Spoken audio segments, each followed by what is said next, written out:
Starting with simple lever and pulley systems, the history of construction machinery unfolds into steam-powered giants that transformed cities worldwide.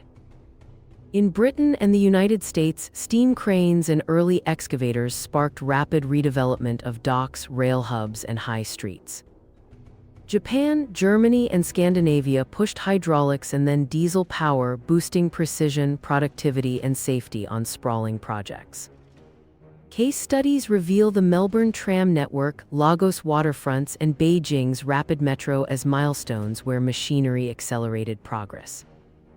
Today's intelligent hydraulics and AI-guided machines echo centuries of innovation, linking culture, industry, and infrastructure into one ongoing story.